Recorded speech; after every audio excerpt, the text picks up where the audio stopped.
Lucky उन लोगों को पूरी ताकत से समझाने की कोशिश कर रहा था, लेकिन उनमें से कोई भी लकी की बात सुनने को राजी नहीं था। केवल के कहने पर लकी को वहां से बाहर कर दिया गया। इधर केवल ने उस लड़की को टैबलेट दी तो कुछ देर तक तो वो ठीक रही, लेकिन थोड़ी ही देर बाद में उसकी सांसें फूलने लगी। केवल ने उसकी जांच की तो पता चला कि उसे अस्थमा हो गया था। ऐसे में मुकुट तुरंत भागा और लकी को बुला लाया। लकी ने उसके पेट को पंप किया और सारी दवा बाहर निकाल दी।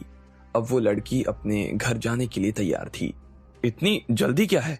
इतने में उस लड़की ने लकी की तरफ देखते हुए कहा। लकी पहले तो उसकी बात का मतलब नहीं समझा और इधर उधर देखने लगा। फिर जब उसने देखा कि कोई भी उसकी बात का मतलब नहीं समझा था तो उसने सीधा उस लड़की से ही पूछा, मतलब क्या कहना चाहती हो? मतलब ये कि डॉक्टर साहब, मुझे आप थैंक यू तो कहने दीजिए। आपने मेरी जान बचाई है, कम से कम आपको थैंक यू तो कहना ही चाहिए ना। सो थैंक यू, उस लड़की ने लकी के जवाब में कहा। ये सुनते ही लकी के चेहरे पर मुस्कान आ गई और बाकी लोग जो वहां खड़े थे वो भी हंसने लगे। बस केवल का ही चेहरा उतरा हुआ नजर आ रहा था। लेकिन आपको ये सब हुआ कैसे था? लकी ने उस लड़की से पूछा। मैं घर पर थोड़ा सा परेशान हो रही थी। घर पर कुछ करने को नहीं था और बस बाहर निकलने का मन कर रहा था, इसलिए मैं घूमने यहाँ आ गई थी। अब एक तो स्ट्रेस और फिर यहाँ के ऐसे खतरनाक भूतों ने मेरी हालत खराब कर दी और मैं कब बेहोश हो गई मुझे पता नहीं चला। एक बार तो लगा कि अब कभी वापस नहीं उठ पाऊंगी और फिर जब आंख खुली तो लगा कि सब ठीक हो गया। तो उसके बाद सांस फूलनी शुरू हो गई। तब तो पक्का समझ गई थी कि अब बचूंगी नहीं, लेकिन फिर आप आ गए। थैंक यू, उस लड़की ने कहा और लकी से हाथ मिलाने के लिए अपना हाथ आगे बढ़ा दिया। लकी ने भी हाथ आगे बढ़ाया और उससे हाथ मिला लिया। ये देखते ही केवल अंदर तक बुरी तरीके से जल उठा था। उसका मन तो कर रहा था कि वो अभी के अभी यहां से बाहर निकल जाए, लेकिन अगर वो ऐसा करता तो सब लोग समझ जाते कि वो जला हुआ था। इसलिए वो चुपचाप वहां अपनी सांस थामे खड़ा हुआ था। इतने में मुकुट भी लकी के पास आया और उसने भी अपना हाथ बढ़ाते हुए कहा, थैंक यू सर, आप डॉक्टर नहीं असली डॉक्टर हैं। आपने आज एक नहीं 2 जान बचाई है। 2 जान? मैं समझा नहीं, लकी ने कहा। हाँ, एक तो मैडम की और दूसरी मेरी। जैसे ही मुकुट ने यह कहा तो उसकी बात सुनकर सब लोग हंसने लगे। इधर मुकुट ने लकी से हाथ मिलाते हुए केवल की तरफ देखा और मन ही मन उसे गालियां देने लगा। केवल भी उसकी आंखों को देखते ही समझ गया था कि मुकुट उसे गाली दे रहा था। वैसे आपका नाम क्या है? मेरा नाम मुकुट दास है। आप मुझे अपना नाम पता दे दो, मैं साहब से आपके बारे में ना जरूर बात करूंगा। मेरा नाम लकी है और आपके साहब मुझे पहले से जानते हैं। आप बस उनके सामने मेरा नाम ले लेना और वो समझ जाएंगे। उनके पास में मेरा नंबर भी है, लकी ने कहा और वहां से निकलने की तैयारी करने लगा। इतने में वो लड़की भागते हुए लकी के पास आई और बोली, आपने मेरे लिए जो किया है उसके लिए मैं आपको थैंक यू के अलावा कुछ और भी देना चाहती हूँ। वैसे मेरा नाम शालिनी शुक्ला है, उस लड़की ने कहा। लकी ने उसका नाम सुनकर हाँ में सिर हिला दिया। वो देख पा रहा था कि वो लड़की उससे कुछ और देर तक बात करना चाहती थी, लेकिन उसे जाने की जल्दी थी।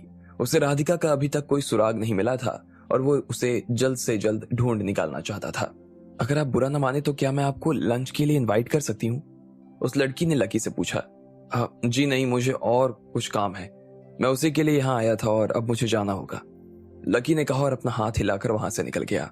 जब वो वहां से जा रहा था तो अचानक से एक आदमी को ना जाने क्या सूझा और उसने तालियां बजानी शुरू कर दी।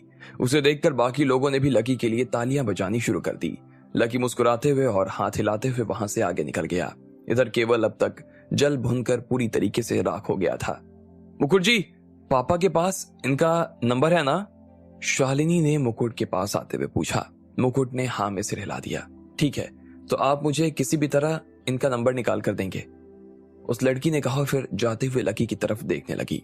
इधर लकी जल्दी से वहां से निकल आया था। उसे पता नहीं था कि शालिनी उसके बारे में क्या सोच रही थी और उसका नंबर निकालने की बात क्यों कर रही थी। वो बस आगे बढ़ता जा रहा था और जल्द से जल्द राधिका के पास पहुंच जाना चाहता था।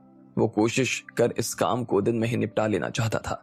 लगभग 10 मिनट की चढ़ाई के बाद में लकी आखिरकार फिर से उस माले पर आ गया जहां पर उसे राधिका के होने का शक था। लकी जैसे ही बालकनी में आया तो वहां से उसने अंदर आने का दरवाजा ढूंढना शुरू कर दिया। थोड़ा आगे चलने के बाद में उसे एक दरवाजा मिल गया था, लेकिन वो बंद था। लकी को यह देखकर चिढ़ होने लगी। अब उसके पास में अंदर जाकर देखने के अलावा और कोई चारा नहीं था। इसमें उसकी जान को पूरा खतरा था, लेकिन इसके अलावा अब उसके पास में कोई चारा नहीं था। लेकिन एक बात उसे समझ नहीं आ रही थी कि जब पूरा पार्क ही चालू था तो फिर ये दरवाजा बंद क्यों रखा गया था। यहाँ पर कोई क्यों नहीं आ जा सकता था? लकी ने खिड़की तोड़ने के लिए इधर उधर देखा, फिर उस कार्ड को देखने लगा। अचानक से लकी को उस कार्ड पर एक बार कोड जैसा कुछ नजर आने लगा। उसके बाद उसने फिर से दरवाजे की तरफ देखा। वहां पर इस कार्ड को स्कैन करने की मशीन लगी हुई थी। लकी दरवाजे के पास गया और उसने कार्ड को मशीन में लगा दिया। मशीन में से एक हरी रोशनी निकली और दरवाजा खुल गया। लकी के चेहरे की खुशी का ठिकाना नहीं रह गया था। लेकिन इससे पहले कि वो दरवाजा के अंदर जाता, उसे बाहर गन पाउडर की बदबू आने लगी। लकी समझ गया था कि वहां कोई तो था, लेकिन वो शांति से दरवाजा के अंदर घुस गया। लकी बहुत ही चौकन्ना होकर आगे बढ़ता चला जा रहा था। वहां पर काफी शांति थी। लकी को अपने दिल की धड़कन भी सुनाई दे रही थी, इतनी शांति थी। लकी इतनी शांति देखकर हैरान हो गया था। वो चलते हुए सीढ़ियों के पास में आ गया जो नीचे की तरफ जाती थी। लेकिन जैसे ही वो वहां पहुंचा तो अचानक से एक जोरदार धमाका हुआ और लकी सीधा उन सीढ़ियों पर फिसल गया। वो इतना तेज धमाका था कि पूरी की पूरी जमीन हिलने लगी। वो काफी देर तक कांप रही थी। बहुत सारी दीवारें और खिड़कियां टूट चुकी थी और उनके शीशे और पत्थर हवा में उड़ते हुए इधर उधर टकरा रहे थे। इनमें से बहुत सारी चीजें लकी से भी टकरा रही थी। देखते ही देखते ना सिर्फ सब कुछ राख में बदल गया था, बल्कि पूरा का पूरा हॉल ही धुआं धुआं हो गया था। अगर लकी उस वक्त सीढ़ियों से नीचे नहीं गिरता तो किसी भी कीमत पर बचने वाला नहीं था वो। लेकिन लकी इस धमाके से घबराया नहीं। घबराने के लिए उसके पास वक्त नहीं था और ना ही वो इस वक्त सिवाय राधिका के और कुछ सोच सकता था। लेकिन इस धमाके की वजह से लकी के कानों में सीटी बजने लगी। जैसे ही वो अपनी जगह से खड़ा हुआ तो ये सीटी उसके कानों में और तेजी से बजने लगी। लकी खड़ा हुआ और अचानक से उसे कुछ महसूस हुआ। इससे पहले कि वो समझ पाता कि वो क्या था, एक गोली उसकी दिशा में चली और उसके कान के पास से निकल गई। लकी तबाक से नीचे झुक गया और फिर रेंगते हुए एक बड़े से पत्थर की आड़ में छुप कर बैठ गया। इतने में और गोलियां उसकी दिशा में चलने लगी, लेकिन उस दीवार की आड़ में उसने अपने आप को सेफ कर लिया था। तभी वहां पर और भी धमाके शुरू हो गए और देखते ही देखते काफी सारी बिल्डिंग गिरनी शुरू हो गई थी। लकी ने अपनी आंख उठाकर ऊपर देखने की कोशिश की, लेकिन वो पूरी तरीके से खड़ा नहीं हुआ। लकी ने जैसे ही ऊपर की तरफ देखा, उससे ऐसा लगा जैसे उसे सब कुछ समझ में आ गया था। वो लोग देख चुके थे कि लकी यहाँ अंदर आ गया था और वो उसे मारने वाले थे। अगर वो लोग उसे मार देते तो बाकी के धमाके जो कि अभी और भी होने वाले थे वो रुक जाते, लेकिन अगर वो उसे नहीं मार पाते तो वो पूरे पार्क को ही उड़ा देते। लकी इतने सारे धमाकों से बचने वाला नहीं था। वो किसी भी सूरत में लकी को राधिका तक नहीं पहुंचने देना चाहते थे। उन लोगों ने लकी के इंतजार में वहां और एक बम लगाकर छोड़ दिया था। जैसे ही लकी बाहर आता तो वो उसका भी तार खींच देते और देखते ही देखते लकी खत्म हो जाता। सच में इस बार उन लोगों की प्लानिंग बहुत खतरनाक थी और इसके बारे में सोचते ही लकी भी एक बार के लिए घबरा गया। लेकिन उसने हार नहीं मानी। उसे मालूम था कि कुछ ना कुछ कमी तो उन लोगों की तरफ से हो ही जाने वाली थी और इसलिए वो मन ही मन कुछ सोचने लगा था। लकी को अगर अपने आप को इस तरह से धमाके से बचाना था तो उसे कैसे भी करके दूसरी दिशा में बनी हुई सीढ़ियों की तरफ जाना जरूरी था।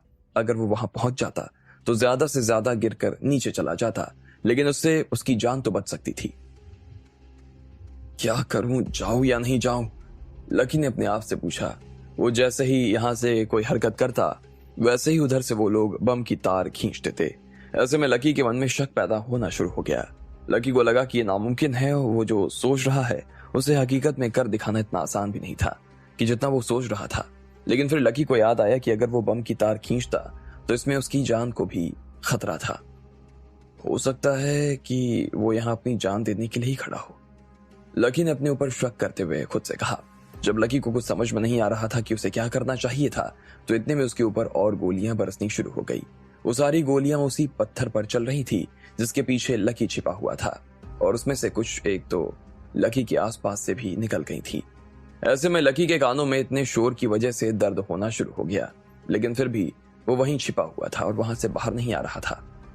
अगर यहाँ इतने धमाके हो रहे हैं तो जरूर इस चीज की खबर पुलिस को लग गई होगी। हो सकता है कि वो थोड़ी देर में यहाँ आने ही वाले हो। लकी ने अपने आप से कहा और फिर आखिरकार कुछ देर और वहां छिपने का फैसला कर लिया। लेकिन जैसे ही लकी के मन में ये ख्याल आया कि इतने में एक और गोली उसकी दिशा में आई, दीवार में एक छेद हो गया था और ये गोली सीधा उसी छेद से होती हुई लकी के सिर में घुसने ही वाली थी। कितने में लकी ने अपना सिर नीचे झुका लिया। गोली सिर्फ उसके बालों को छूकर कुछ को जला कर निकल गई। इतने में एक छोटा बम उस दीवार पर फेंका गया और एक जोरदार धमाका हुआ। वो दीवार पूरी तरीके से चूर हो गई थी और लकी सबको दिखाई देने लगा था। लकी भी अपने सामने खड़े हुए लोगों को देख पा रहा था।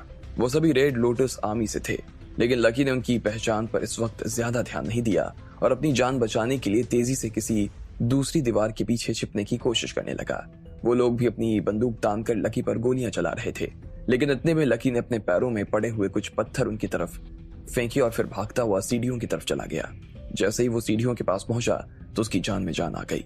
वो सांस ले ही रहा था कि इतने में उसे पुलिस के सायरन की आवाज आने लगी। वो सही सोच रहा था, पुलिस वहां पहुंच चुकी थी। अब आगे क्या होने वाला था? क्या लकी राधिका को बचा पाएगा या उसे बचाने के चक्कर में वो अपनी जान गंवा देगा? आपको क्या लगता है, क्या होंगे इन सभी सवालों के जवाब? कमेंट बॉक्स में कमेंट करके हमें जरूर बताएं और सभी सवालों के जवाब को जानने के लिए सुनते रहिए इंस्टा मिलियनेयर सिर्फ पॉकेट एफएम पर।